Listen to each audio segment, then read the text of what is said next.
शुक्लांबरधरं विष्णुं शशिवर्णं चतुर्भुजं प्रसन्नवदनं ध्याये सर्वविघ्नोपशान्तये। ओम श्री गुरुभ्यो नमः। Ramakrishna Nihan astronumerology YouTube channel చూస్తున్నటువంటి ప్రేక్షకులకు హృదయపూర్వక ధన్యవాదాలు। ఈ వీడియోలో ముఖ్యంగా నేను కొన్ని విషయాలు మీకు తెలియజేస్తున్నానండి। అవి ఏంటంటే కొన్ని తేదీలలో గనక పుట్టిన అమ్మాయిలు గనక మీ ఇంట్లో గనక ఉన్నట్టయితే మీకు అదృష్టం వరిస్తుంది, మరియు అత్తవారింటికి వెళ్ళిన తర్వాత అత్తవారికి వాళ్ళు కూడా చాలా చాలా అదృష్టవంతులు అవుతారు। మరి ఇక్కడ మన పూర్వీకులు నేను కొన్ని విషయాలు చెప్తున్నానండి।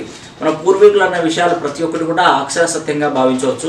వాళ్ళు ఏది చెప్తే అంటే పెద్దల మాట సద్దన్న మూట అని కూడా మనకు ఒక సామెత ఉంది। అదేవిధంగా కొంతమంది పెళ్ళి తర్వాత అంటే పెళ్ళి వరకు ఏమి ఉండదండి, పెళ్ళి అయిన తర్వాత వాళ్ళ ఇంట్లో అమ్మాయి కనుక పుట్టినట్టయితే లేదంటే అబ్బాయి కనుక పుట్టినట్టయితే వాళ్ళకు బాగా కలిసి వచ్చింది, వాళ్ళు బాగా సంపాదించుకున్నారండి అని కొంతమంది అంటారు। అయితే ఇక్కడ మరి దీనికి ప్రధాన కారణం ఏంటంటే వాళ్ళ ఇంట్లో అదృష్ట తేదీలలో పుట్టిన కనుక అమ్మాయి కనుక వచ్చి చేరిందంటే వాళ్ళు నిజంగా అదృష్టవంతులైన కూడా మీకు తెలియజేస్తుంది। మరి ఆ తేదీలు ఏంటి? మీ ఇంట్లో కనుక పుట్టిన అమ్మాయిలు నేను చెప్పినటువంటి తేదీలలో కనుక పుట్టినట్టయితే ఇటు మీకు అదృష్టం వస్తుంది, పెళ్ళైన తర్వాత వాళ్ళకు అదృష్టం అనేది కూడా కలుస్తుంది।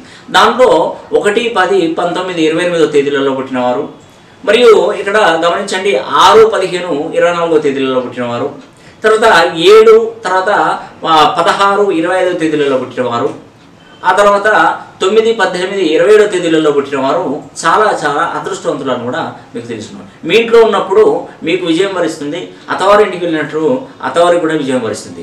మరియు కొంతమంది చాలామంది చెప్తుంటారు అదేంటంటే ఈ పాప వాళ్ళ ఇంట్లో ఉన్నప్పుడు వాళ్ళ నాన్నగారు బాగా సంపాదించారు, ఆ తర్వాత ఆ అమ్మాయికి మంచి గ్రాండ్గా పెళ్లి చేసి చాలా కట్నం కానుకలు ఇచ్చి పెళ్లి చేశారు, ఆ అమ్మాయి వాళ్ళ అత్తవారింటికి వెళ్ళిపోయింది।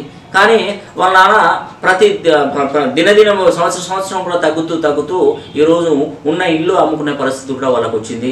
మరి దీనికి కారణం ఏంటంటారు? కారణం ఏంటంటే ఈ పాప అత్తవారింట్లోకి అడుగు పెట్టడమే వాళ్ళకి కారణంగా చెప్పవచ్చు। కానీ అత్తవారింట్లో ఉన్నప్పుడు మంచిగా ఉండి మన ఇంట్లో ఉన్నప్పుడు మన ఆస్తులు తరగకుండా ఉండాలనుకుంటే మీ పాపకి అదృష్ట సంఖ్యాబలం ఉన్న పేర్లను మనం కరెక్షన్ చేసి ఆ కరెక్షన్ చేసినటువంటి శుభలేఖను ఇంట్లో ప్రేమ కట్టించి ఇంట్లో పెట్టిన ఎడల లక్ష్మీ కటాక్షం అనేది కూడా ఇద్దరికి సమంగా వర్తిస్తుందండి।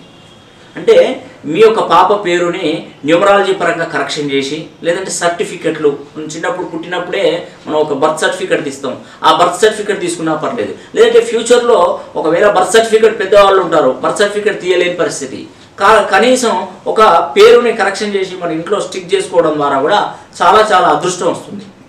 మీరు ఆధార్ కార్డులు, రేషన్ కార్డులు, పాన్ కార్డు, సర్టిఫికెట్లు ఏవి మార్చొద్దండి పేరు మార్చిన తర్వాత, జస్ట్ దాన్ని ఒక నెంబర్ నేను ఏదైతే పేరు మార్స్తానో అవి స్టిక్ చేసుకుంటే సరిపోతుంది ఇంట్లో, ఆ తర్వాత అదృష్టం అనేది కూడా దానంతటదే కలిసి వస్తుంది। కాబట్టి ఇలాంటి తేదీలలో పుట్టిన అమ్మాయిలతో వీళ్ళ ఇంట్లో ఉన్నప్పుడు వీళ్ళకి కలిసి వస్తుంది, అత్తవారింటికి వెళ్ళినప్పుడు అత్తవారికి బాగా కలిసి వస్తుందని కూడా మీకు ఈ వీడియో ద్వారా తెలియజేస్తున్నాను। ఈ వీడియో కనుక మీకు నచ్చినట్టయితే లైక్ చేయండి, మరి షేర్ చేయండి, అదేవిధంగా కామెంట్ చేయండి। ధన్యవాదాలు।